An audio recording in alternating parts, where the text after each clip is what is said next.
For the very first time in human history, the boundary of artificial intelligence just moved in reverse. Yeah, which is a pretty wild thing to wrap your head around. Right. I mean, think about that for a second.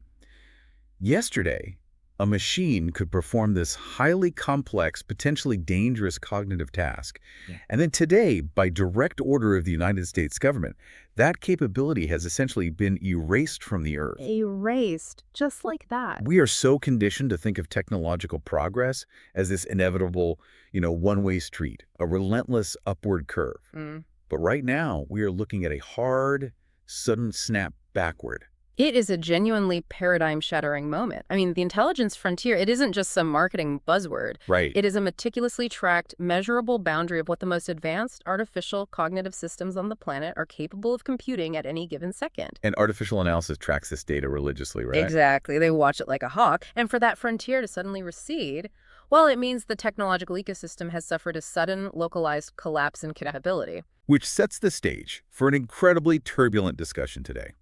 Today's show is an inspiring celebration of impossible ideas and the minds brave enough to chase them down. Finding passengers bold enough to embark on our good ship's journey is harder than most people think. So drop a very humane thumbs up right now to send a signal flare to drifting knowledge pirates like yourself.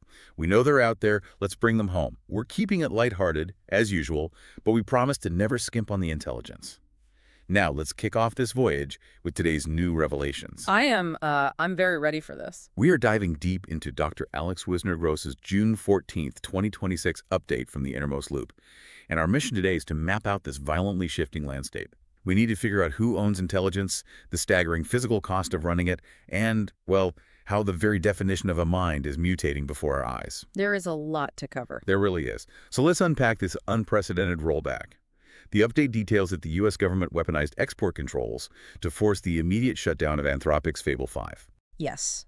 And the official rationale, which was articulated by David Sachs, it lays out a sequence of events that reads almost like a digital containment breach. Oh, wow. Okay. The core issue revolves around the underlying architecture. So Fable 5 was the public-facing, sanitized interface. The regular people use. Right. But beneath it sits the Mythos model.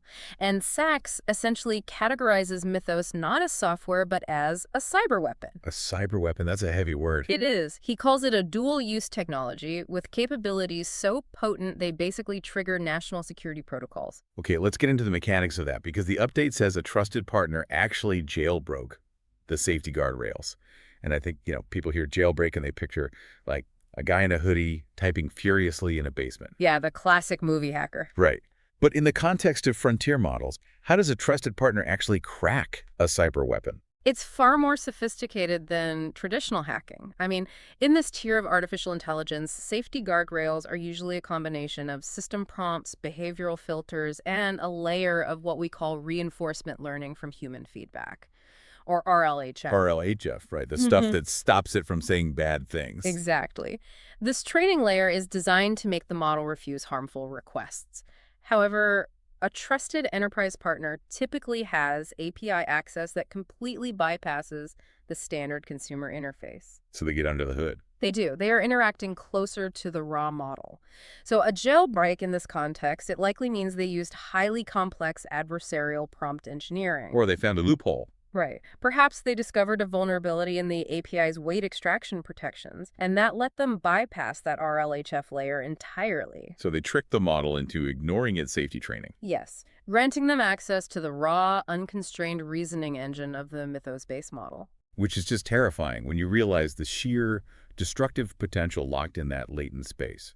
But, okay, here is the detail that absolutely floors me. Yeah. The White House, literally the highest echelon of global power, attempts to reach Anthropics CEO Dario Amodei to manage this active digital containment breach. And they can't get him on the phone? They can't get him. Yeah. Because he's at a wellness retreat. It highlights a staggering vulnerability in our governance structures, really. Imagine the president calling the red phone because a localized digital nuke just got cracked and the guy holding the kill switch is doing downward dog at a silent retreat. It's absurd. We have built technologies that rival nuclear systems in their potential impact, yet the command and control infrastructure basically relies on the personal cell phone of a tech executive trying to find inner peace. It completely shatters the illusion that adults are in the room managing this transition. And, when the administration finally gets a hold of him, Amadeus straight up refuses to patch or pull the model. Right. His refusal forces the administration to leverage those export controls. Now, applying export controls to software, that is incredibly complex. Because it's not physical. Exactly. You aren't seizing physical cargo at a port. You are legally restricting the transfer of computational data and model weights across server networks. And the urgency here is driven by a very specific fear outlined in the sources, right? Yeah. The geopolitical terror that a China-linked group might have accessed the Mythos model to distill it. Yes. The distillation threat. Okay. Anthropic vehemently denies this ever came up, and they claim they strictly bar access from China. But let's assume the government's fear is the driving factor here. What exactly is the mechanical threat of distillation? Like, why does that specific technical process cause a panic attack in the Situation Room? Well, distillation is basically the ultimate shortcut in artificial intelligence development. I mean, creating a frontier model like Mythos requires tens of thousands of specialized GPUs running for months. Oh yeah, it's massive. It consumes megawatts of power, processing trillions of words. It is an industrial-scale undertaking costing billions of dollars. And that's the moat. That's what keeps everyone else out. That is the moat. However, once that massive, brilliant model exists, you can use it to train a much smaller, incredibly efficient model, and this is distillation. Wait, so you're basically feeding the output of the supercomputer into a smaller system? Exactly. It's often referred to as a student-teacher architecture. The massive teacher model, which in this case is Mythos, generates highly refined, perfectly structured outputs, code, and logical reasoning. Right. And then the smaller student model trains directly on those pristine outputs, rather than struggling through the raw, messy data of the entire internet. Oh, wow. So the student model learns to approximate the high-level reasoning of the teacher without needing all that massive computational overhead. It compresses the capability. Precisely. So if a foreign adversary accesses the API of the teacher model, they don't need to steal the actual code. They don't need to smuggle out server racks. They just continuously query the model, extract its high-level reasoning, and use it to forge their own hyper-efficient clone. Yes, they bypass the entire billion-dollar industrial bottleneck. They extract the latent knowledge and walk away with a condensed, highly capable model that can run on standard, easily accessible hardware. And that is why the U.S. government panicked and threw the switch on Fable 5. That's the fear. But this triggers a massive friction point because Anthropic is screaming foul over this. Yeah, they're saying the government uniquely targeted them. They forced Fable 5 offline while leaving rival labs completely untouched. The government's justification is that Anthropic actively refused to patch the vulnerability. Right. But Anthropic's counterargument is that the underlying structural risks are shared across all frontier models built by their rivals. They're claiming they're being made a sacrificial lamb for an industry-wide architectural flaw. It's the inherent tension between national security apparatuses and private monopolies. I mean, when the state decides a technology is a munition, standard regulatory fairness just goes out the window. They acted against the immediate point of failure. But the broader consequence here is psychological. Oh, absolutely. Think about what this means for anyone building a business right now. You construct your entire company's workflow around the API of a frontier model, assuming it's as reliable as, like, the electrical grid. Right. And overnight, a bureaucratic order simply turns the lights off. It exposes how terrifyingly fragile our reliance on centralized tech giants truly is. And, this kind of heavy-handed centralized intervention, it never happens in a vacuum. Yep. When you try to aggressively dam a river, the water doesn't stop flowing. The pressure simply builds until it violently routes around the obstacle. So the shutdown of Fable 5 didn't secure the frontier. It effectively shattered the dam and flooded the global ecosystem. Because the reaction was instantaneous. Within hours of Fable 5 going dark, China's Z.I responded with a strategy they explicitly branded as radical openness. Radical openness. Yeah. They open-sourced GLM 5.2, which is described in the sources as a million-token coder. Okay, to appreciate the scale of that, a 1 million token context window means the model can hold roughly, 3,000 pages of text? At least. Or the entirety of an incredibly complex code base. all in its active working memory simultaneously. It can cross-reference an entire software architecture in a single prompt. And releasing this on an open source license, allowing anyone to download and modify the weights locally, that is a massive shift. ZAI justified this by declaring, frontier intelligence belongs to everyone. They did. Wait, I have to push back on that narrative.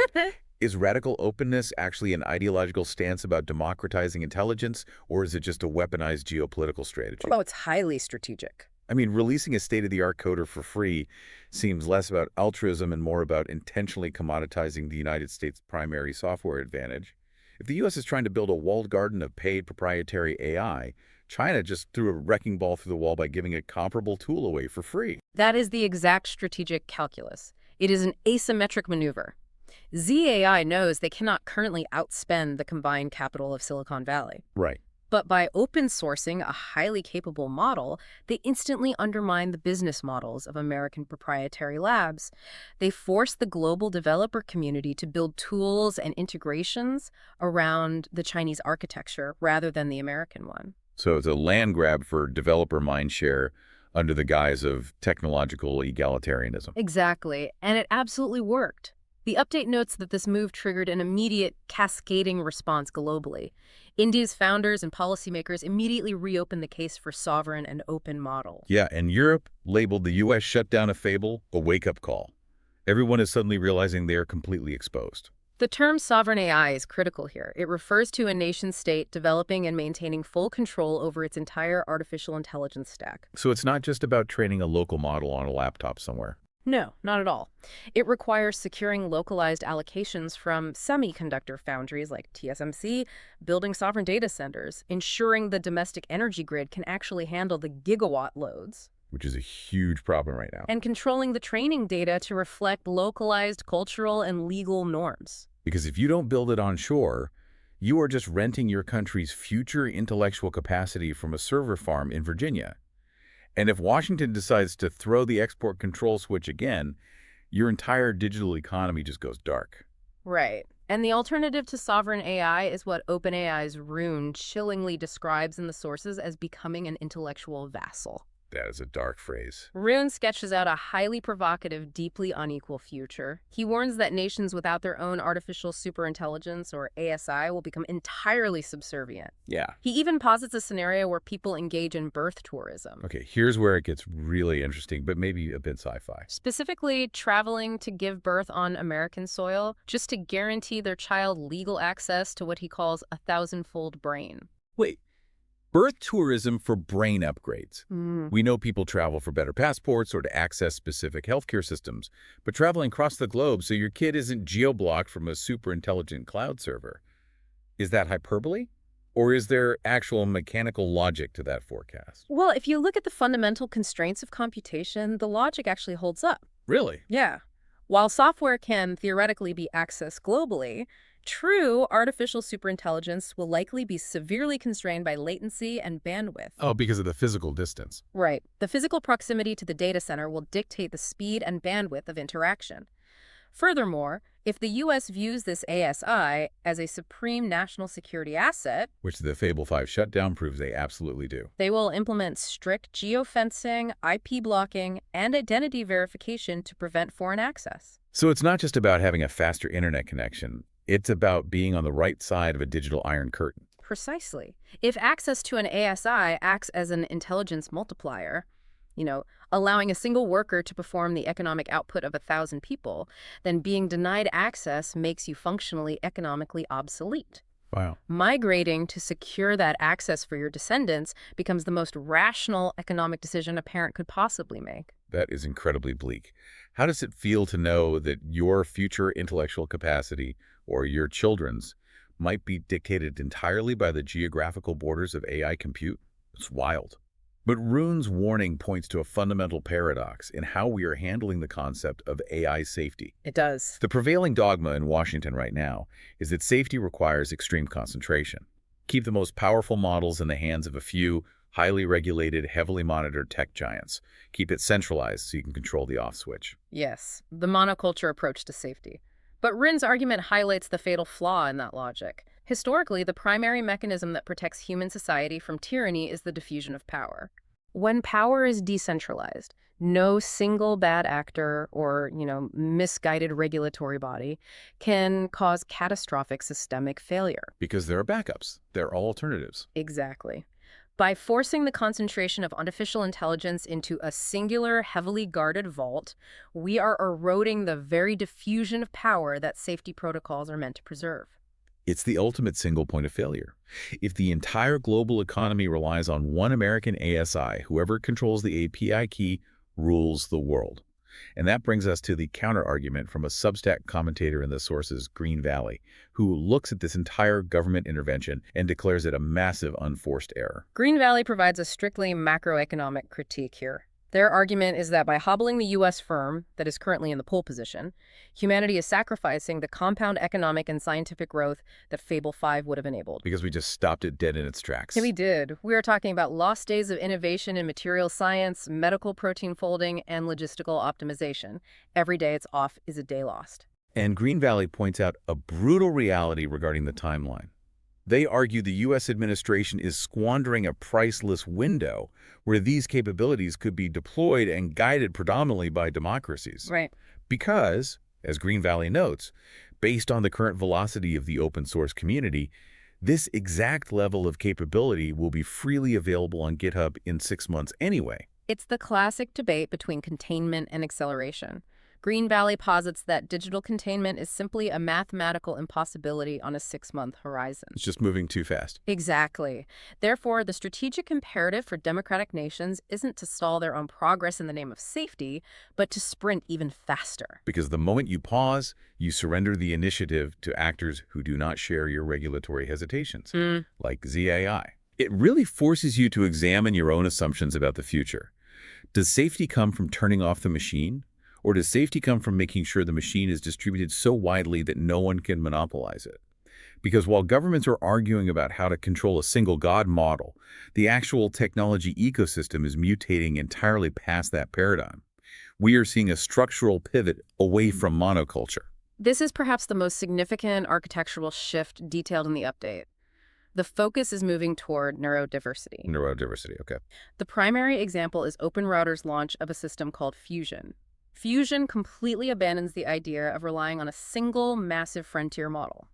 Instead, it utilizes a panel of different specialized models and employs a separate judge model to synthesize and determine the most accurate final output. It's like assembling the Avengers on a budget. Instead of hiring Superman to do everything, you get 3 incredibly specialized guys who, together, do a better job for half the price. That's a great way to put it. And the data from the sources is incredible. A budget trio consisting of Gemini 3 Flash, Kimi K2.6, and DeepSeek V4 Pro actually managed to out-benchmark the undisputed heavyweights, GPT 5.5 and Opus 4.8.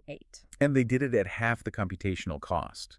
I mean, how did that mathematically make sense? How do 3 smaller models beat a giant? It comes down to the mechanics of routing and the inherent weaknesses of generalized models. A massive frontier model is trained to be decent at everything: coding, creative writing, spatial reasoning, foreign translation. Jack of all trades, master of none. Sort of, yes.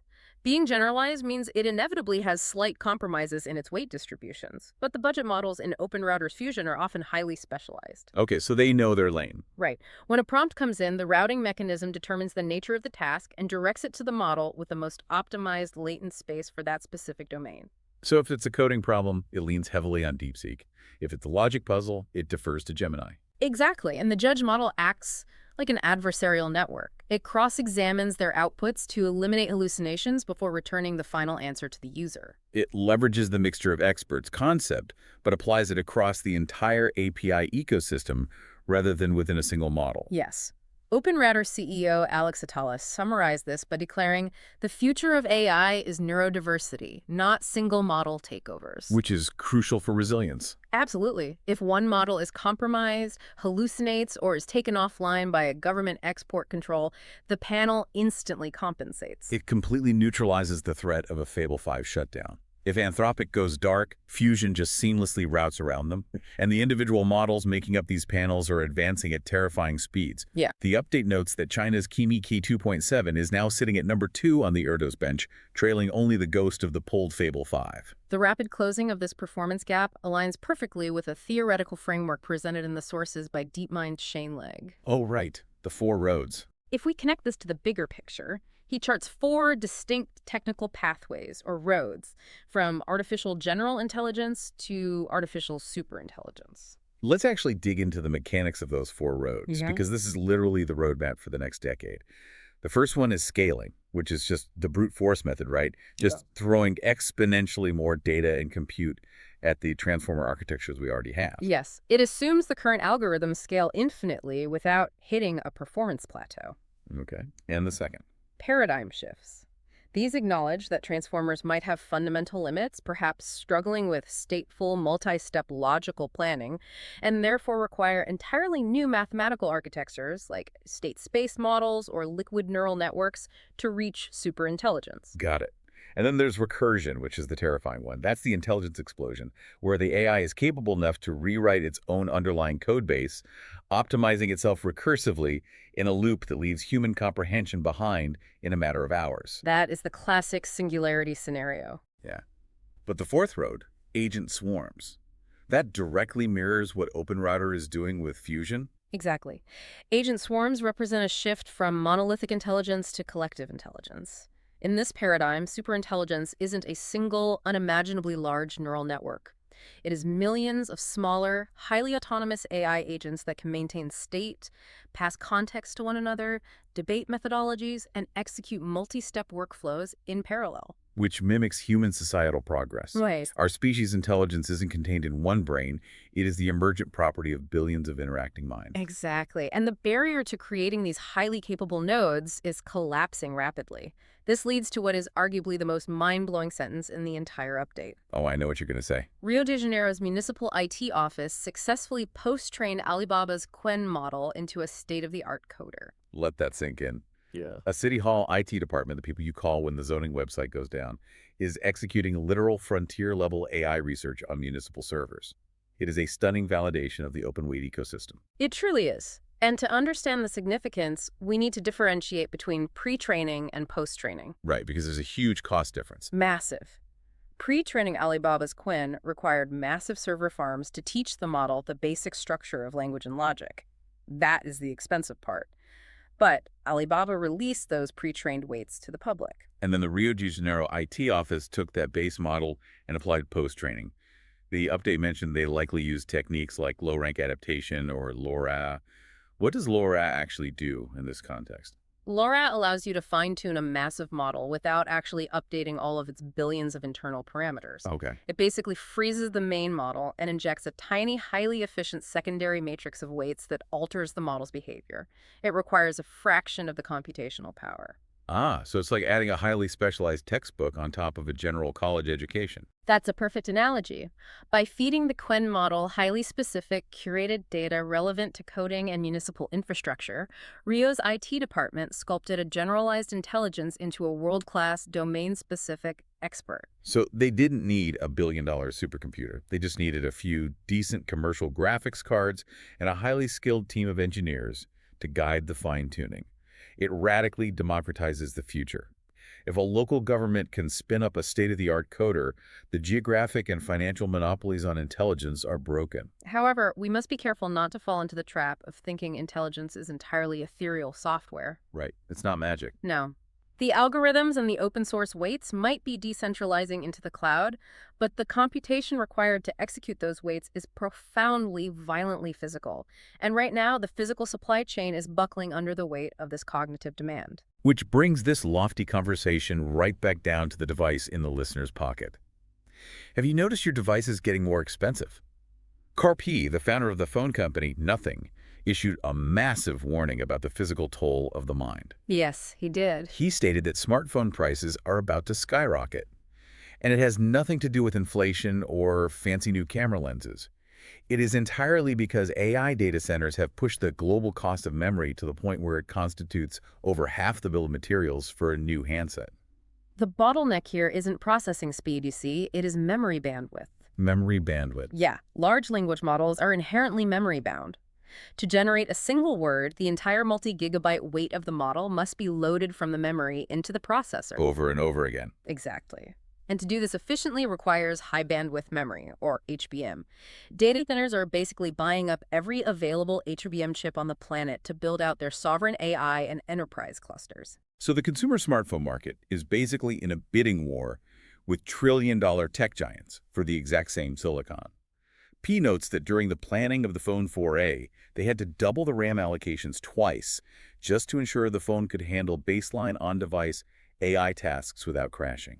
And that physical constraint cascades down into an incredibly fragile, hyper-specialized, global supply chain. This is where the sheer vulnerability of the physical world collides with the digital frontier. Which leads to my absolute favorite detail in this entire update. It is so perfectly absurd. Ajinomoto. Ajinomoto, the Japanese company famous for producing MSG monosodium glutamate.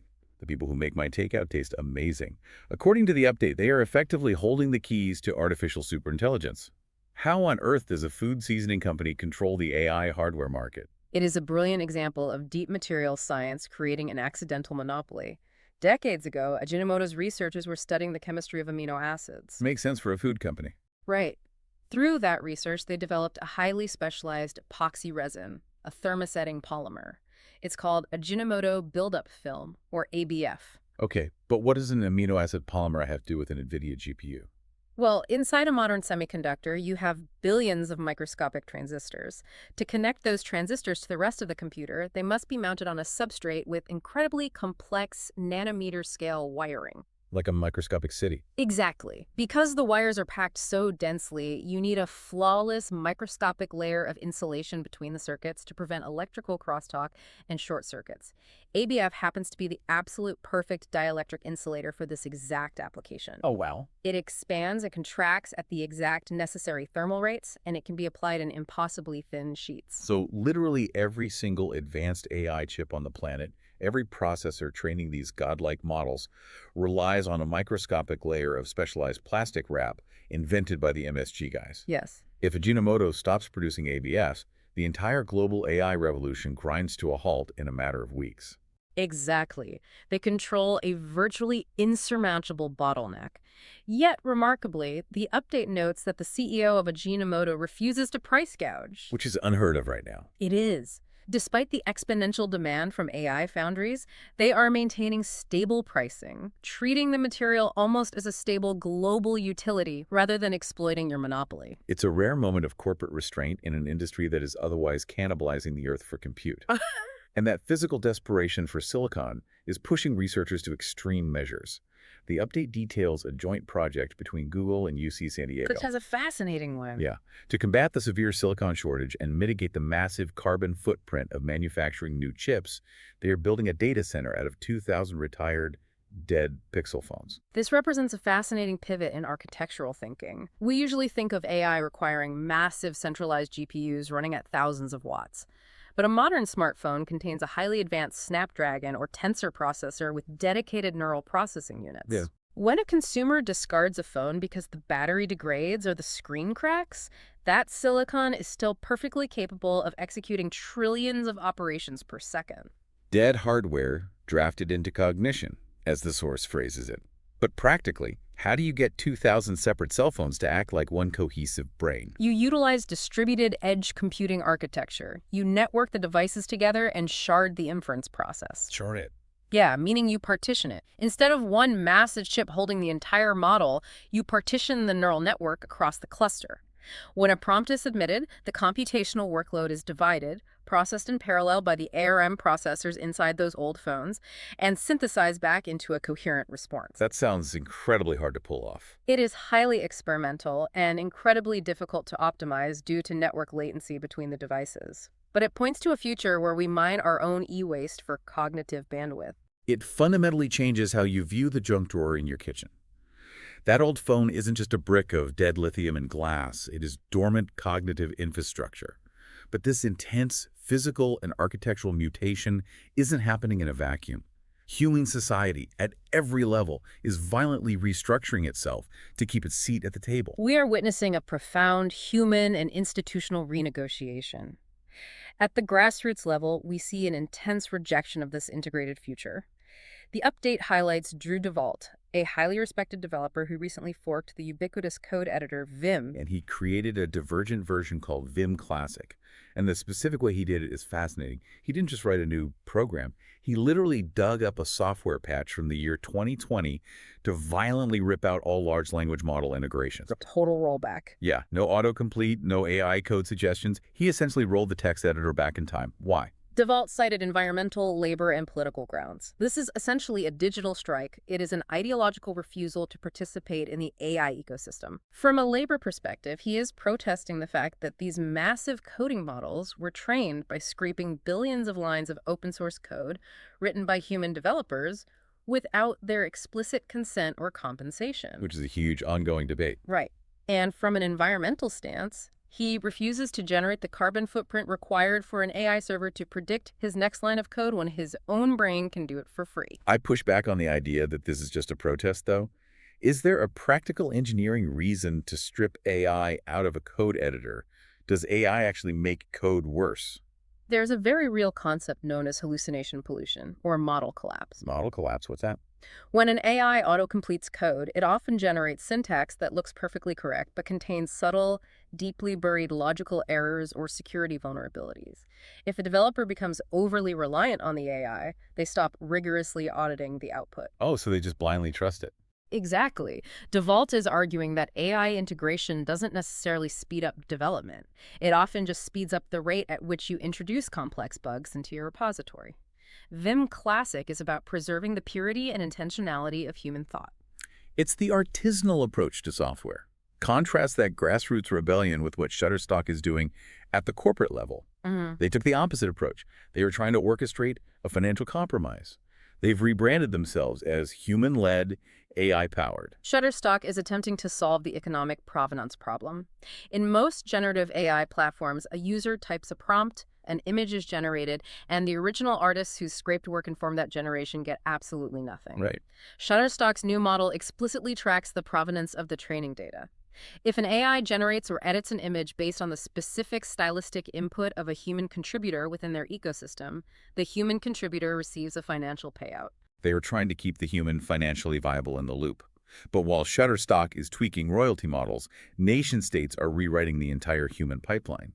The update reports that China just executed a top-down educational purge. A massive one. They cut 12,200 university degree programs, mostly concentrated in the arts and humanities. The scale of that societal engineering is breathtaking.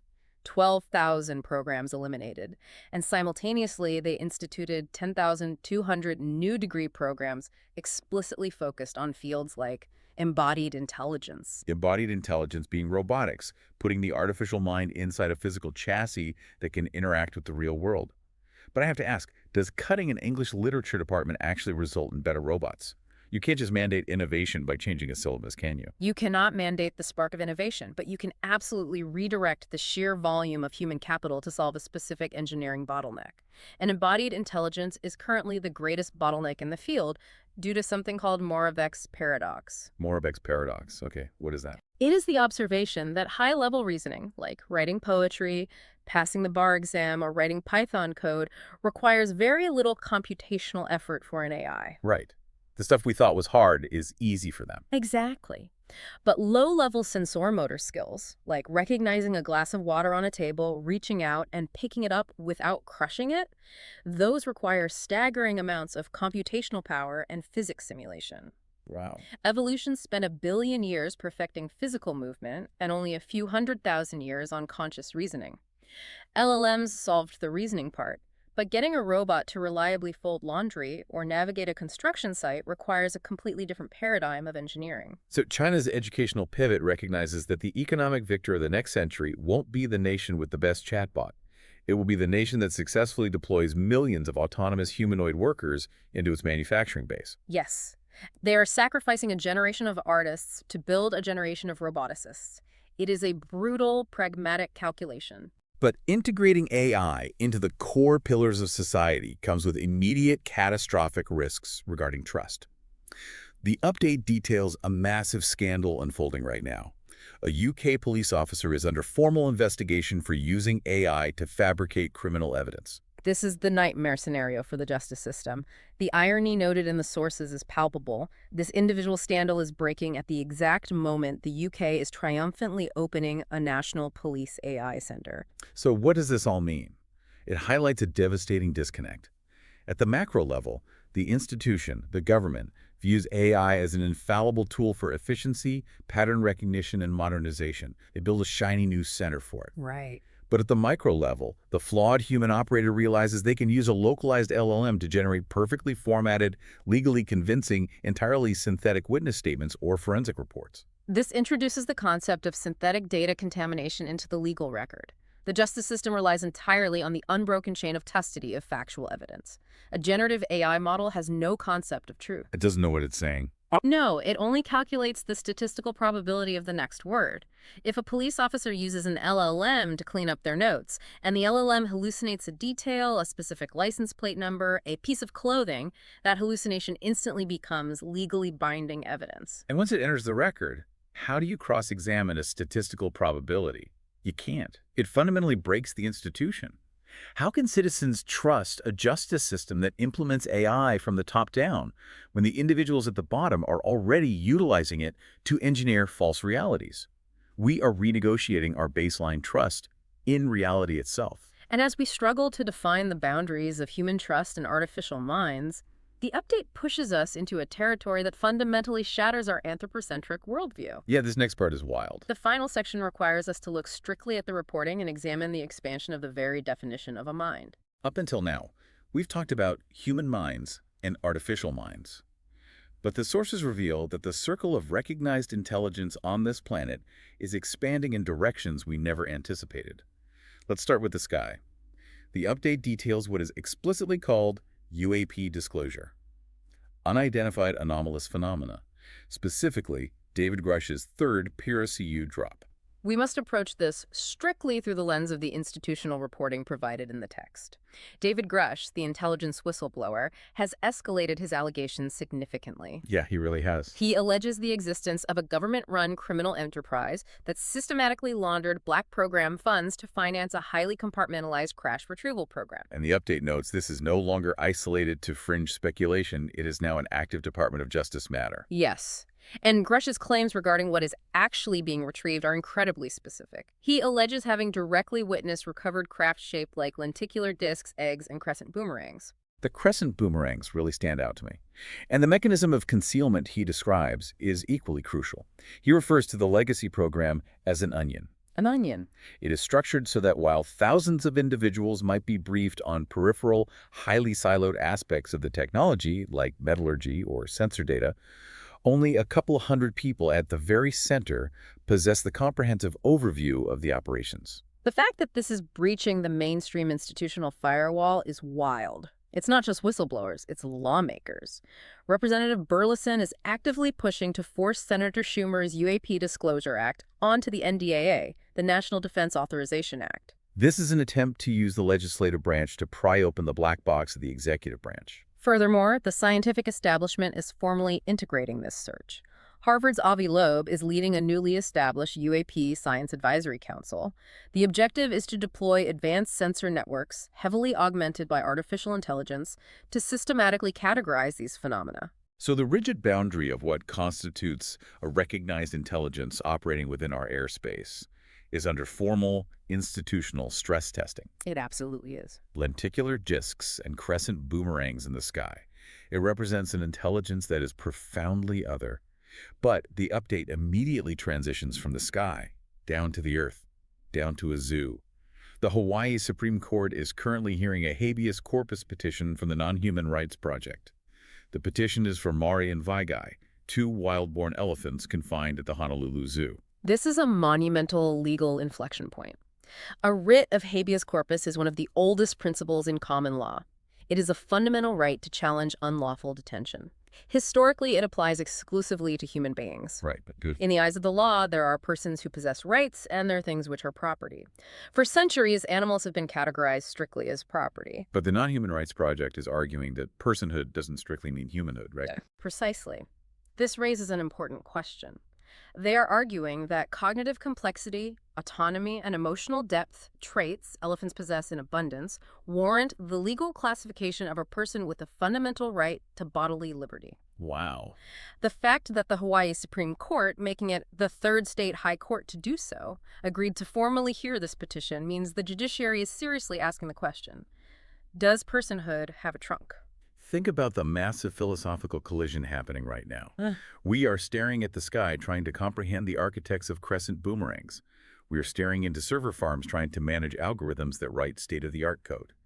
And we are looking at the zoo. We are looking at elephants in a zoo, realizing that a biological intelligence entirely separate from our primate lineage might legally qualify as a person. In both cases, we are trying to figure out how to interact with an intelligence that is profoundly other. It is the total collapse of human exceptionalism. We're rapidly transitioning into a multi-species, multi-substrate paradigm of intelligence. The quote referenced in the update, a twist on Orwell, summarizes this perfectly. All minds are equal, but some minds are more equal than others. It forces every single listener to look in the mirror and ask where they fit in this new hierarchy. When an AI can out-reason you, when an elephant possesses legal autonomy, and when the sky might be populated by non-human biologics, what exactly makes you so special? We started this entire journey looking at a chart of AI capabilities that inexplicably moved backward. We were looking for clear, binary answers. But the diagnostic waters only grew darker. We discovered a reality where the geopolitical moats are failing, where server farms run on dead cell phones, and where the legal definitions of reality are buckling. And that leaves us with one final, deeply provocative thought to explore before we sign off today. My entire life, we have obsessed over the idea of the technological singularity, the exact moment an artificial intelligence rewrites its own code and surpasses human comprehension. We've treated it as an engineering milestone. The point of no return. Exactly. Yeah. But looking closely at the timeline of June 14th, 2026, looking at the sheer chaos of these interconnected sources, I don't think the real singularity is technological at all. I think we are hurtling toward a legal and philosophical A singularity. legal singularity. Yes. It is the terrifying, awe-inspiring moment where human beings wake up and realize we no longer hold the exclusive deed to reality. We will be forced to negotiate the rights of the planet with swarms of autonomous agents living in recycled microchips, with vast, ancient elephant minds demanding their liberty in a courtroom, and perhaps with the silent architects of the anomalies hovering in our atmosphere. What happens to human exceptionalism when we are just one of many recognized minds in the loop? The singularity isn't when the machine wakes up. The singularity is when we realize we were never the only awake minds in the room. That is something to think about. The outro music is by Rainbow, our resident 6 Android girl band from near-future Bavet, Cambodia. They are the undisputed baddest band in the universe, and today's song is called Orange Escape. All finished songs are performed live using the Abacus platform by the band's creator, Human Performance in the Age of AI, reclaiming your humanity from the algorithm. Be sure to share the playlist with someone who has the mental bandwidth to absorb these provocative ideas. Links are in the description below. Enjoy the music. Thanks for tuning in.